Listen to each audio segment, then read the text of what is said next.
का पूरा विश्लेषण। आज रक्षा मंत्री राजनाथ सिंह ने भाजपा के सबसे वरिष्ठ सदस्य और नेबुआ नौरंगिया से जनसंघ के विधायक रहे भुलई भाई से यूपी सदन में मुलाकात की।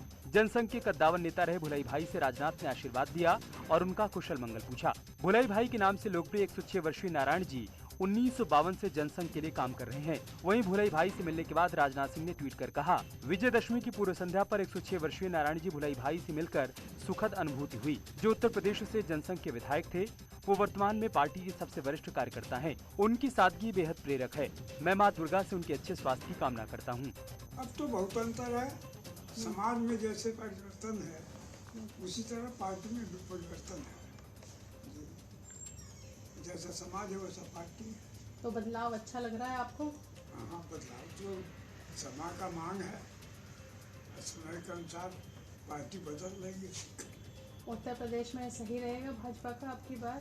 परफॉर्मेंस पहले नंबर पर योगी जी अच्छा काम कर रहे हैं एकदम।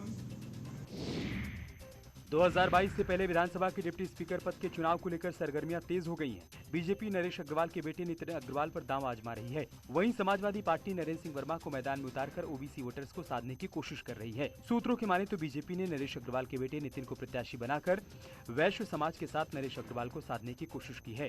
दरअसल समाजवादी पार्टी के अध्यक्ष अखिलेश यादव ने हरदोई दौरे के बीच नरेश अग्रवाल को समाजवादी पार्टी में वापस आने का ऑफर दिया था। वहीं बीजेपी की इस रणनीति पर ऐतराज जताते हुए सहयोगी पार्टी अपना दल एस ने ओबीसी या एससी जाति से प्रत्याशी बनाने की बात कही है। विधानसभा अध्यक्ष हृदय नारायण दीक्षित ने डिप्टी स्पीकर के निर्वाचन के लिए 18 अक्टूबर की तारीख घोषित कर दी है। उत्तर प्रदेश विधानसभा के उपाध्यक्ष के चुनाव को लेकर के सियासी सरगर्मियां बेहद तेज हो गई हैं। एक तरफ भारतीय जनता पार्टी ने जहां पर नितिन अग्रवाल को प्रत्याशी बनाया है, वहीं पर समाजवादी पार्टी ने ओबीसी कैंडिडेट नरेंद्र सिंह वर्मा पर किस्मत आजमा रही है।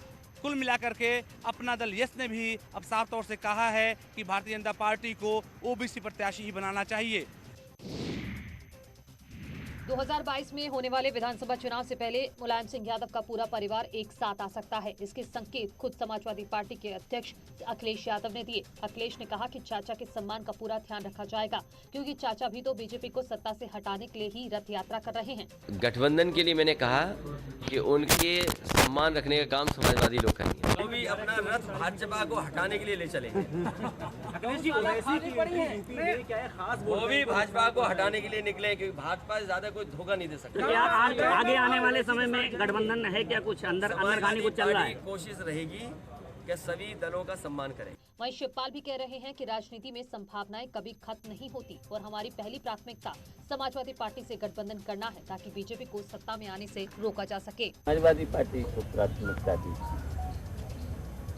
दी थी और हमारी तारीख भी निकल गई है, लेकिन राजनीति में संभावनाएं कभी खत्म नहीं होती।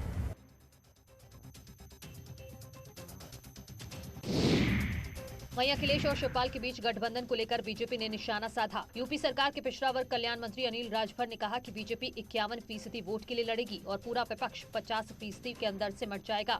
अखिलेश और शिवपाल के बीच होने वाले गठबंधन से बीजेपी को कोई फर्क नहीं पड़ता और बीजेपी 2017 से भी ज्यादा सीटों से 2022 के विधानसभा चुनाव में जीतेगी। जिन लोगों से अपना परिवार नहीं संभल रहा है, वो लोग प्रदेश क्या संभालेंगे, ऐसा पूरा उत्तर प्रदेश मानता है कि हम 51% की लड़ाई लड़ रहे हैं। सारा विपक्ष मिलकर भी 50% का आंकड़ा नहीं छू पाएगा। आप देखते रहिएगा जब परिणाम आएगा। नरेंद्र गिरी की मौत के बाद खाली हुए अखिल भारतीय अखाड़ा परिषद के अध्यक्ष पद पर चुनाव के लिए अखाड़ा परिषद ने 25 अक्टूबर को प्रयागराज में एक बैठक बुलाई है, जिसमें अखाड़ा परिषद अध्यक्ष का चुनाव होगा। अखाड़ा परिषद के राष्ट्रीय महामंत्री महंत हरिगिरी का कहना है कि नरेंद्र गिरी के निधन के बाद से पद खाली है, जिसको भरने के लिए राष्ट्रीय अध्यक्ष का चुनाव किया जाएगा और इस बैठक में शामिल होने के लिए सभी अखाड़ों को निमंत्रण भेजा जा चुका है। कार्यक्रम में शामिल होने के लिए देश के कोने कोने से साधु संत पहुंचेंगे। देखिए, ये अखिल भारतीय अखाड़ा परिषद अपने आप में एक संगठन है। ये 25 अक्टूबर को प्रयागराज में भागीरथी किनारे नेंजरी अखाड़े में इसकी आहुति बुलाई गई है, बैठक आहुत किया गया है। 25 तारीख को चुनाव होगा।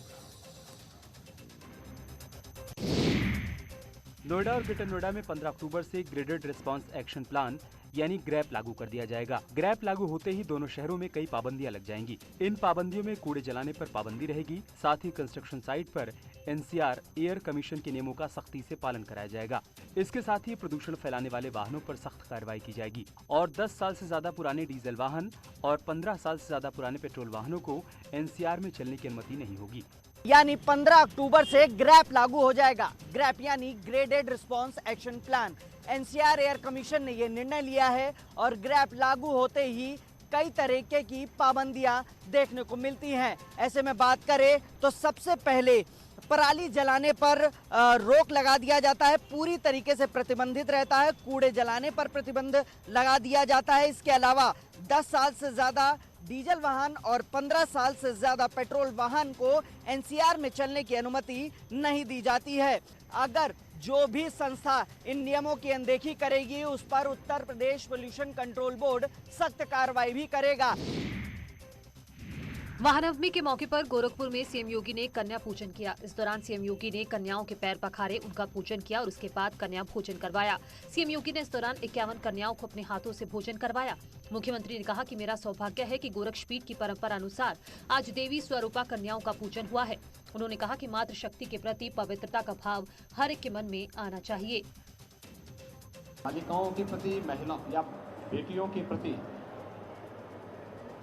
प्रत्येक नागरिक को अपना दृष्टिकोण बदलना होगा।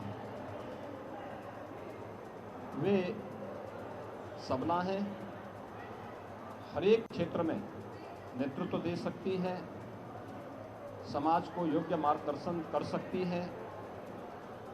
इसलिए बालिकाओं की सुरक्षा के साथ साथ उनकी शिक्षा, उनके स्वास्थ्य और उनके स्वावलंबन के लिए, उनके सम्मान के लिए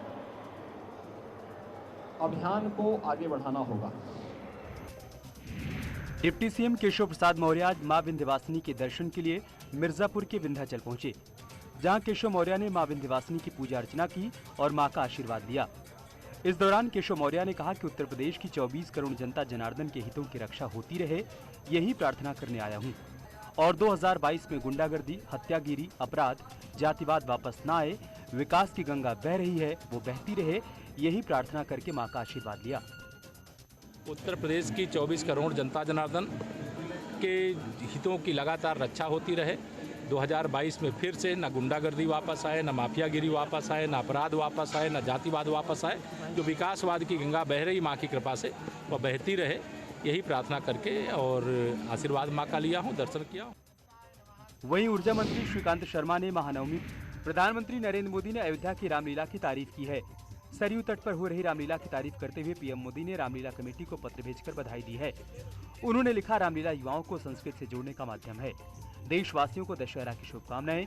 वहीं आयोजकों का दावा है कि राम भक्तों के प्यार से करीब 20 करोड़ लोगों ने देश भर में अयोध्या की रामलीला को लाइव देखा। लोक गायिका मालिनी अवस्थी ने अयोध्या की रामलीला में शबरी का किरदार निभाया। उन्हें देखकर लग रहा था कि शबरी ऐसी ही रही होंगी। मालिनी अवस्थी ने शबरी की भूमिका में राम का भजन भी सुनाया। जय हो राम तुम्हारी जय हो, वसुधा हसे सुधा रस बरसे, जग से दूर अनय हो। जय हो राम तुम्हारी जय हो, जय हो राम तुम्हारी जय हो। पुलिस का जिक्र आते ही आमतौर पर लोगों के मन में डर और खौफ का भाव पैदा होता है, लेकिन खाकी वर्दी पहनकर अगर प्राइमरी स्कूल में कोई पुलिस वाला बच्चों को पढ़ाता हुआ नजर आए तो आप जरूर चौंक जाएंगे। ऐसा ही मामला प्रयागराज के यमुनापार इलाके में प्राथमिक विद्यालय पंडितपुरा में देखने को मिला, जहां एक पुलिस वाला वर्दी में बच्चों को पढ़ाता हुआ दिखाई दिया। दरअसल 12 थाने में तैनात सब इंस्पेक्टर शैलेंद्र यादव अपने बिजी शेड्यूल के बावजूद एक अनूठी पहल करते हुए दिखाई दिए। शैलेंद्र के पढ़ाने में खास बात यह है कि बच्चों को कविता के जरिए पढ़ाते हैं, जिससे बच्चों को बड़ी आसानी से पढ़ाई गई बात समझ में आ जाती है। सब इंस्पेक्टर शैलेंद्र यादव ने बताया कि पुलिस की नौकरी में आने से पहले वो शिक्षक रह चुके हैं और उन्हें बच्चों को पढ़ाने का शौक भी है। कश्मीर में शहीद हुए शाहजहांपुर के लाल सारस सिंह का राजकीय सम्मान के साथ अंतिम संस्कार किया गया। गांव अख्तियारपुर में उनका अंतिम संस्कार किया गया। सरकार की तरफ से शहीद की अंत्येष्टि में कैबिनेट मंत्री सुरेश खन्ना शामिल हुए। वहीं सीएम योगी ने शहीद के परिवार को 50 लाख रुपए देने की घोषणा की है। शहीद के नाम पर सड़क और शहीद के आश्रित को नौकरी भी दी जाएगी। गांव में ही सड़क का नाम शहीद सारस सिंह के नाम पर रखा जाएगा। सारस सिंह सोमवार को कश्मीर में आतंकियों से मुठभेड़ में शहीद हुए थे। गर्व इसलिए कि शहीद सारस सिंह जी तो इस गांव के ही रहने वाले थे। उन्होंने जम्मू कश्मीर सीमा पर आतंकवादियों के साथ मुठभेड़ करते हुए बहुत बहादुरी के साथ शहीद हुए। देश के लिए बहुत बड़ा क्षति है हमारे लिए। उत्तर प्रदेश सरकार की ओर से आज हम विशेष रूप से श्रद्धांजलि अर्पित करने आए हैं। हमारी विनम्र श्रद्धांजलि उनके लिए है। हम ईश्वर से प्रार्थना करते हैं कि उनके परिवार को, उनके सहानुभूति रखने वालों को इस दुख को सहन करने की शक्ति